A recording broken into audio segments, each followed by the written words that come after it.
This time on Custom Works, we're looking at little finishing bits and a little bit about boring safety. Let's get to the workshop.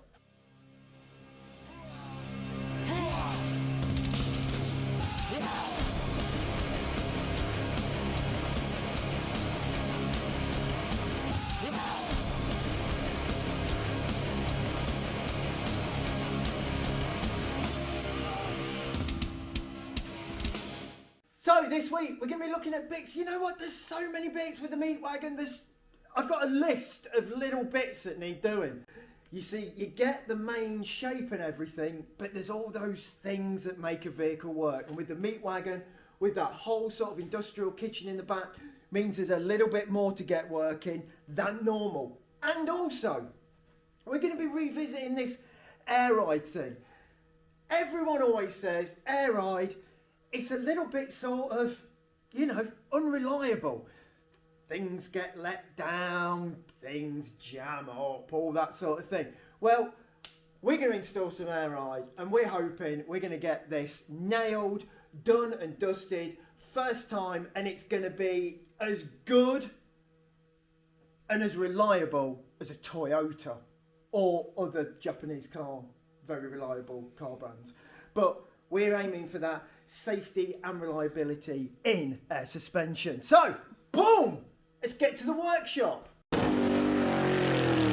Right, and so front of the Meat Wagon, we've got this like neon sign that's going to say something, and I don't know what yet, but we made this surround. So last time you saw it, it was black and shiny, but now it has been painted in the same paint as the roof of the truck. And again, on my clear coat, I tinted it with some black gloss, and it's just giving it this almost sort of gunmetal-y sort of feel. And I think it just makes it seems a bit more real. And of course, it blends in with the rest of the truck. So onto this, I backed it up, and this will be the backing for the neon with some of the stainless steel that's cladding on the inside.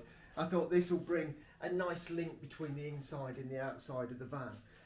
And as this is having neon on it, I've also made this, which is a piece of acrylic, which I've tinted, and the tinting's not quite finished yet, still needs a bit of a trim around the edges, but I always find it's better just to leave it for an hour or so, probably in the sun or somewhere warm, and then you can trim it a lot more accurately when it's sort of dry. But anyway, this fits into here, and that makes us the front of the truck. I made this just by, I stacked up some bits of UPVC trim, and it's just the sort of 10mm by 10mm stuff, and just might have fixed all that together. And then on the inside here, I've just lined it in some hips, you know, just a bit of thin black plastic, just so it all looks nice. But that fits in there pretty good. Fits in when it's the right way around.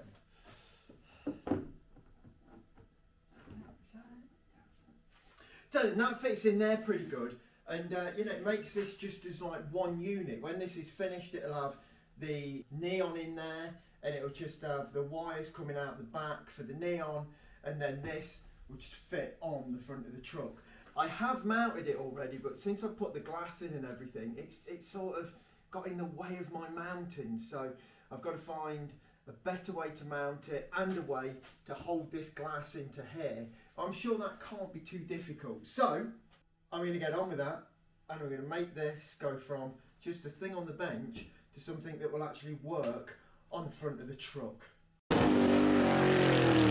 And here it is, in situ, actually on the Meat Wagon. I thought this was going to be really hard to mount, but in the end I put 2 long bolts through it, just tapped on the other side, and then just bolted it on. It was really easy. I don't know, I think I built this whole how's it going to mount, how's it going to work thing up into more of a problem than it probably was. We're still waiting to know what word's going to go in here, and it is going to be in neon. It's going to look amazing when it's got that neon sign behind it. So stay tuned, watch this programme to find out what word's going on the front of a van. Also, another thing that has got to be done, and I'm going to do it, is the It's just the front of the Meat Wagon's cab. Like, oh my God, look, there's no bottom seat. We've still got lots of metal, no door cards, anything in there. As it's sitting at the moment, the coffee machine is in its sort of back place, so you can barely even get in here because this box is in there. But what I'm going to do, I'm going to move this into there and then start sort of sketching out how we're going to panel all this in so it all looks nice. Of course, when this is forward, we have a big hole in the roof. Yeah, lots of quite sort of, not so much technical, but definitely things that are going to take a little bit of thought to get right. Nothing is impossible, and I'm sure with a bit of time and a bit of thought, we can get this all to work good. Also, dashboard in here. Well, what do you know? It's the Maestro dashboard from Out the Taxi, and it is absolutely horrible. But we'll be covering all of this with the fiberglass dashboard, just like we made on the other trucks. We're going to cast one out of our moulds for that, drop that on, and then we'll probably give it the same patina as the outside of the car. I think that will look really nice because it's, it's meant to look like metalwork, so that'll look pretty good. The rest of the interior colours, well, for now, I'm keeping it a secret. Let's get on with it. Let's make this look like a real interior. Okay then, so in the Meat Wagon, and this is what it looks like if you're laying down in the front seat. Obviously we've got this this massive box just here that goes in and out, and we've also got all this mechanism that makes it actually happen. And this has been changed recently. We had this on just a normal sort of electrical actuator, but since we've changed it for this way stronger motor, you see it moving there. And this box, if you're new to the channel, it's the first time you've watched it, well then welcome. But also the reason this is here is because there's a massive coffee machine on the other side and there's not quite enough room for it, so we have to move that in and out. And this is a ceiling, so I've got a lot to board over.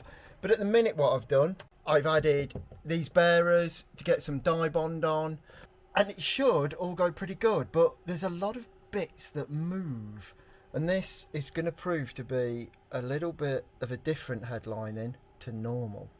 Anyway, let's get some boards over this and get it done. So let's get this bit boxed in, but with a removable hatch. Oh yes.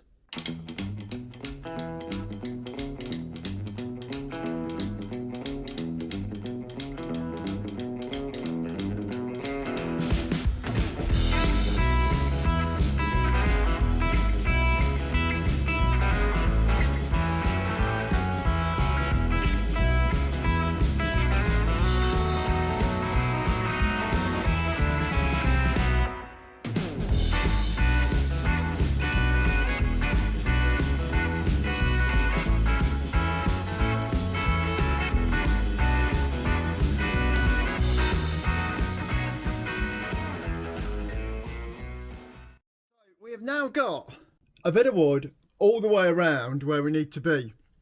And what I've used here, I've just cut some plywood into like 15mm wide strips, and I like plywood more than anything else because it's just got a bit more sort of strength to it, and then it's all mighty fixed in.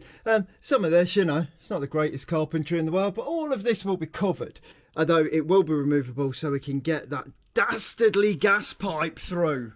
What a nightmare. So what I'm going to do now is I'm going to make a template and fill this gap, and then we'll cut that out of a piece of dye bond and we'll fit it on and find a nice way that it can be removed and put back on. Probably some nice sort of button headed screws, something along them lines. Anyway, so I'm going to make that template and get that done.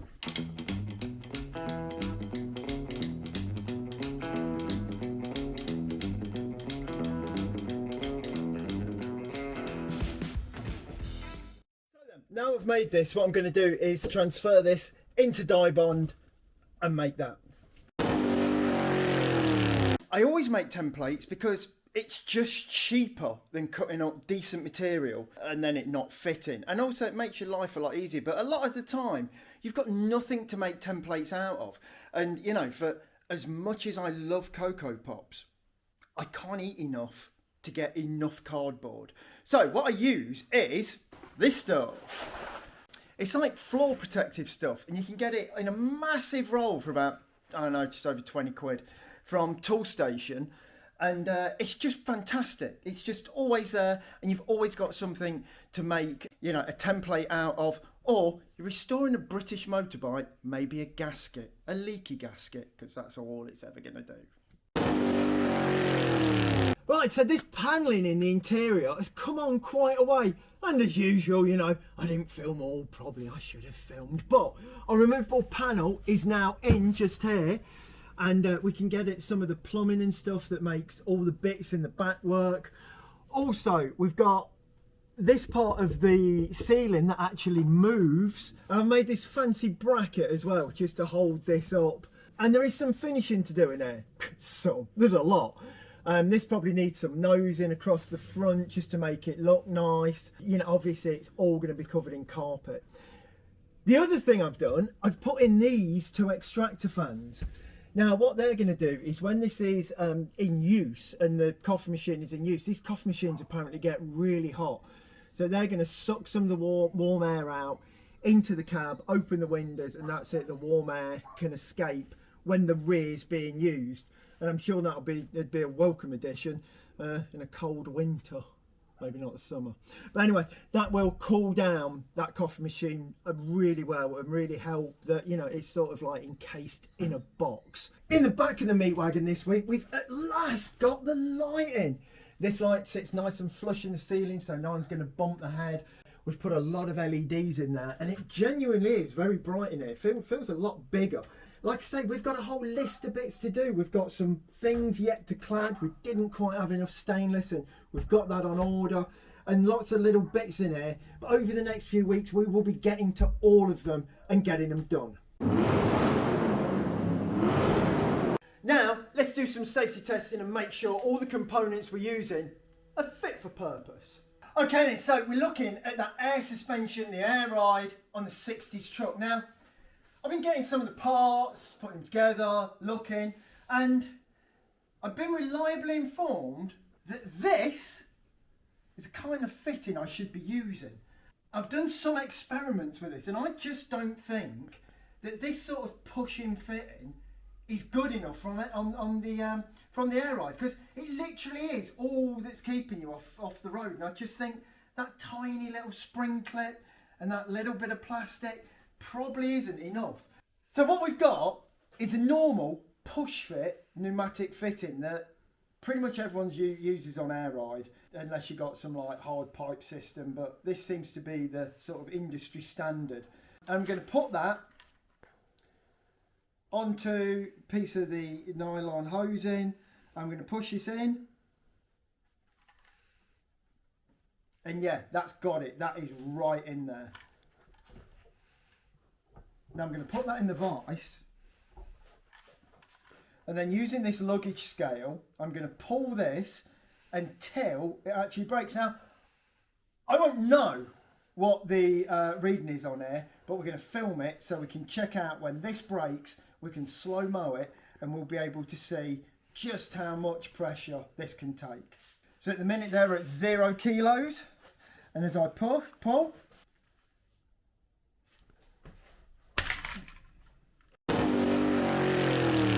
so what it looked like there was about 26 kilos. I was just pulling with one hand though.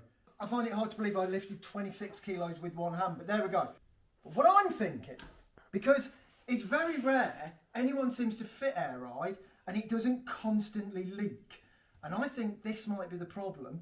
So what I'm thinking of, for truly reliable air ride, what I'm going to go for is I'm going to go for same flexible tube, but then with, and I've just got these from like the pneumatic suppliers. So what we've got is, so you've got your threaded connection, you've got an olive and a knot, and in the pipe you've got this insert that stops the pipe being crushed. So already this is looking way more the sort of part we want when it's the only thing keeping your car off the road. So I'm going to pop that together. Now, when we actually use these on the truck, what I'm going to do is I'm going to use like a compound like this on every single joint, because with a bit of, like, this is always going to seal, but with a bit of compound you are 100, I know you can't have more than 100%, but you're like 110%. Everything you do is going to be good. Nothing's going to leak up the threads, nothing like that. You do the job, it's done, it's going to be good forever, and it's not going to leak anywhere. Don't forget, in air ride there's a lot of different connections to a lot of different places, and you only got to have one leak, and a leak's quite hard to find. Once the car's all back together and you think, why is it going down, then you've got to go through everything. This way, you do it once, it's done, and that's it, you walk away. But we're talking about the strength today, so I'm going to put this in the vise.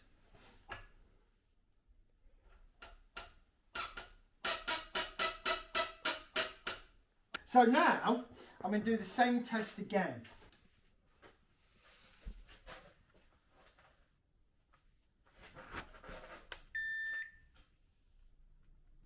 Okay then, so I can't actually get the pipe out of there with this, but let's not end there. Let's test to destruction. I'm going to get some mole grips on there, and I'm going to give it my absolute all to try and break this connection.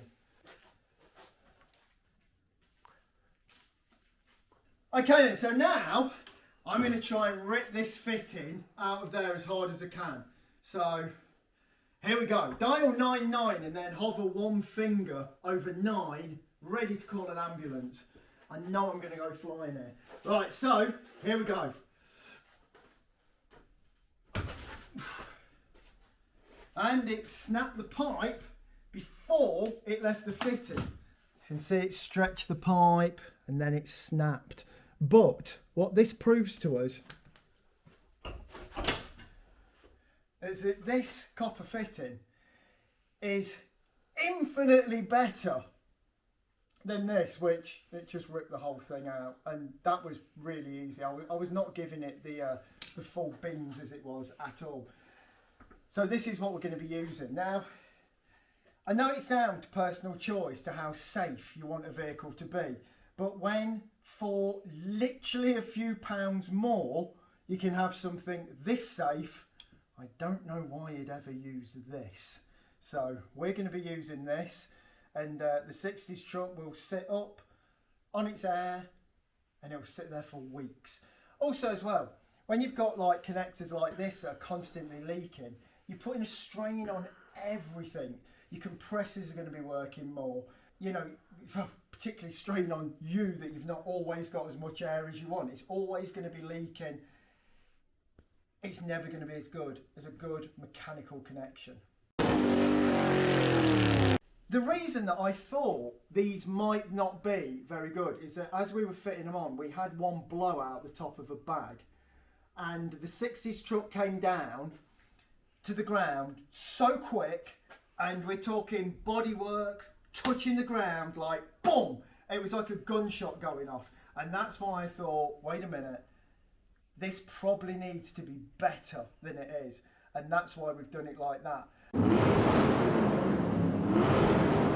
Okay then, so that's it for this week. I'll be back next week with more crazy stuff to do with cars, and you know what, I even know what I'm going to be doing. I'm going to be sculpting the back of the 60s truck from like polystyrene and foam and hedgehog, probably not hedgehogs, but all of that sort of thing will be going into making a crazy shape for the back of the wildest show pickup on the whole of YouTube. Oh yeah, all that's going to be happening. Don't forget, you can buy a t-shirt, do the click subscribe, do all of that sort of stuff.